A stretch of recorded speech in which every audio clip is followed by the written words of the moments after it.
कांग्रेस आई है उसने महंगाई को ही मजबूत किया है।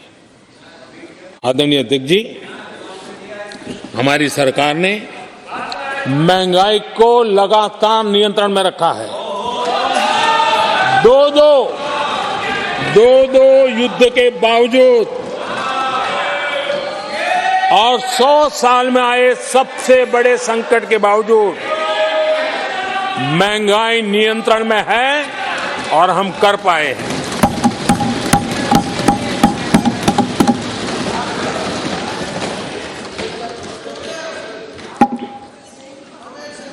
आदरणीय अध्यक्ष जी, यहां पर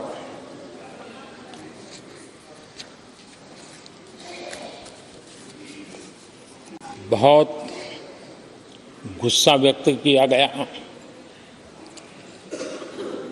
जितना हो सका उतने कठोर शब्द में गुस्सा व्यक्त किया गया। उनका दर्द मैं समझता हूं,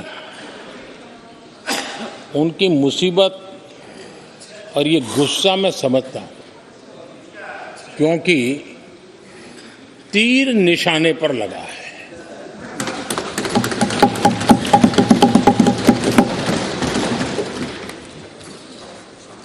भ्रष्टाचार पर एजेंसियां एक्शन ले रही हैं, उसको लेकर भी इतना गुस्सा, क्या क्या शब्दों का प्रयोग किया जा रहा है। आदरणीय अध्यक्ष जी, 10 साल पहले हमारे सदन में, पार्लियामेंट में क्या चर्चा होती थी? सदन का पूरा समय घोटालों की चर्चा पर जाता था, भ्रष्टाचार की चर्चा पर जाता था, लगातार एक्शन की डिमांड होती थी। सदन यही मांग करता रहता था, एक्शन लो, एक्शन लो, एक्शन लो। वो कालखंड देश ने देखा है, चारों तरफ भ्रष्टाचार की खबरें रोज मेरा।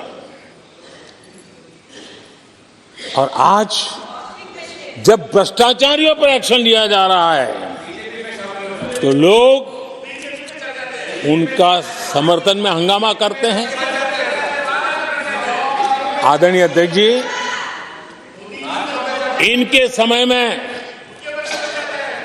एजेंसियों का सिर्फ और सिर्फ राजनीतिक उपयोग के लिए उपयोग किया जाता था, बाकी उनको कोई काम करने नहीं दिया जाता था। अब आप देखिए उनके कालखंड में क्या हुआ। पीएमएलए एक्ट के तहत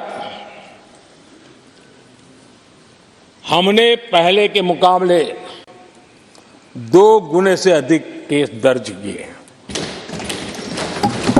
कांग्रेस के समय में ईडी ने 5,000 करोड़ रुपए की संपत्ति जब्त की। हमारे कार्यकाल में ईडी ने 1 लाख करोड़ रुपए की संपत्ति की। देश का लूटा हुआ माल देना ही पड़ेगा। और जिनका इतना सारा माल पकड़ा जाता हो, नोटों के ढेर पकड़े जाते हो। और अधीर बाबू तो बंगाल से आते हैं, देखे हैं नोटों के ढेर उन्होंने। तो किस किस के घर में से पकड़े जाते, किस किस राज्यों में पकड़े जाते थे। ये देश ये नोटों के ढेर देख देख करके चौंक गया है। लेकिन अब जनता को आप मूर्ख नहीं बना सकते। जनता देख रही है कि किस प्रकार से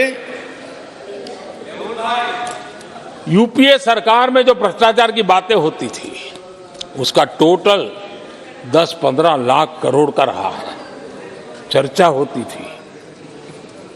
हमने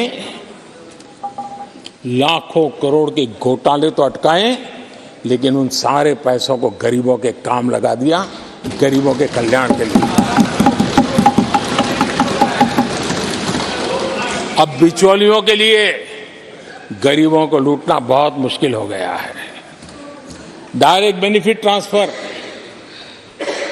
जनधन अकाउंट, आधार, मोबाइल, उसकी ताकत हमने पहचानी है। 30 लाख करोड़ रुपए से ज्यादा रकम हमने लोगों के खाते में सीधी पहुंचाई। और और अगर कांग्रेस के एक प्रधानमंत्री ने कहा था कि 1 रुपया भेजते हैं 15 पैसे पहुंचते हैं, अगर उस हिसाब से मैं देखूं तो हम जो 30 लाख भेजे हैं, अगर उनका जमाना होता तो कितना रुपया कहां चला जाता, इसका हिसाब लगाइए।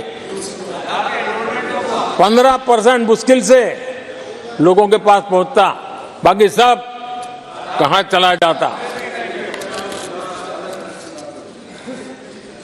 आदरणीय अध्यक्ष जी, हमने 10 करोड़ फर्जी नाम हटाए हैं। अभी लोग पूछते हैं पहले इतना आंकड़ा था, क्यों कम हुआ? आपने ऐसी व्यवस्था बनाई थी कि जिस बेटी का जन्म नहीं हुआ उसको आपके यहां से विधवा पेंशन जाते थे। और ऐसे सरकारी योजनाओं को मारने के जो रास्ते थे ना, 10 करोड़ फर्जी नाम बंद किए। ये जो परेशानी है ना इन चीजों की है, क्योंकि रोजमर्रा की काय उनकी बंद हो गई है।